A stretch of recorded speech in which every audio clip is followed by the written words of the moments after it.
Hi friends, good morning. Welcome to our channel.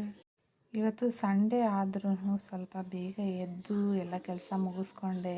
ಯಾಕಂದರೆ ಹುಣ್ಣಿಮೆ ಬೇರೆ ಇತ್ತು ಅಲ್ವಾ, ಅದಕ್ಕೆ ಮತ್ತು ಸ್ನಾನ ಮಾಡಿಕೊಂಡು ಪೂಜೆನೂ ಮಾಡಿ ಸ್ವಲ್ಪ ಟಿಫನ್ ಬೇರೆ ಮಾಡಬೇಕಿತ್ತು. ನಮ್ಮ ಹಸ್ಬೆಂಡ್ ಇನ್ನೂ ಮಲ್ಕೊಂಡಿದ್ರು, ಅವ್ರನ್ನ ಎಬ್ಬಿಸ್ತಾನೆ.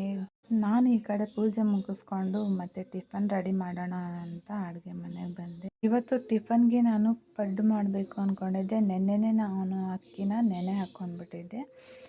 ಇವತ್ತು ಪಡ್ಡು ಮಾಡಬೇಕು ಅಂತ ಚಟ್ನಿಗೆ ರೆಡಿ ಮಾಡಿಕೊಂಡೆ. ಫಸ್ಟು ಚಟ್ನಿಗೆ ಏನೇನು ಸಾಮಗ್ರಿ ಬೇಕು ಅಂತ ಎಲ್ಲ ಇಲ್ಲಿ ತೋರಿಸಿದ್ದೀನಿ ವಿಡಿಯೋದಲ್ಲಿ, ಒಂದ್ಸರಿ ಚೆಕ್ ಮಾಡ್ಕೊಳ್ಳಿ. ಚಟ್ನಿ ರೆಡಿ ಆದಮೇಲೆ ಹಾಗೆ ಪಡ್ಡು ಮಾಡಿಕೊಂಡೆ.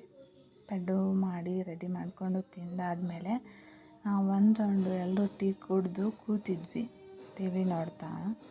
ಇವತ್ತು ಹುಣ್ಣಿಮೆ ಇರೋದ್ರಿಂದ ನೈವೇದ್ಯಕ್ಕೆ ಏನಾದರೂ ಸ್ಪೆಷಲಾಗಿ ಮಾಡೋಣ ಅಂದ್ಕೊಂಡೆ. ನಮ್ಮ ಹಸ್ಬೆಂಡು ಕಡುಬು ಮಾಡಿ ತುಂಬ ದಿನ ಆಯಿತು, ಕಡುಬೆ ಮಾಡು ಅಂತ ಹೇಳಿದರು. ಅದಕ್ಕೆ ಸರಿ ಅಂತ ನಾನು ಕೂಡ ಟಿಫನ್ ಆದಮೇಲೆ ಮತ್ತು ಬೇಳೆ ಹಾಕೋಣ ಅಂತ ಅಂದ್ಕೊಂಡಿದ್ದೀನಿ. ಅದು ಕೂಡ ನಾನು ಬೇರೆ ವಿಡಿಯೋ ಅಪ್ಲೋಡ್ ಮಾಡ್ತೀನಿ. ನೆಕ್ಸ್ಟ್ ವಿಡಿಯೋದಲ್ಲಿ ಕಡುಬನ್ನ ನಾನು ಹೇಗೆ ಮಾಡಿದ್ದೀನಿ ಅಂತ ಒಂದ್ಸರಿ ಚೆಕ್ ಮಾಡಿ. ಇವಾಗಿನ ಈ ವ್ಲಾಗ್ಸು ನಿಮಗೆ ಇಷ್ಟ ಆಗಿದ್ದರೆ ಲೈಕ್ ಮಾಡಿ, ಶೇರ್ ಮಾಡಿ ಮತ್ತು ಸಬ್ಸ್ಕ್ರೈಬ್ ಮಾಡಿ. Thank you.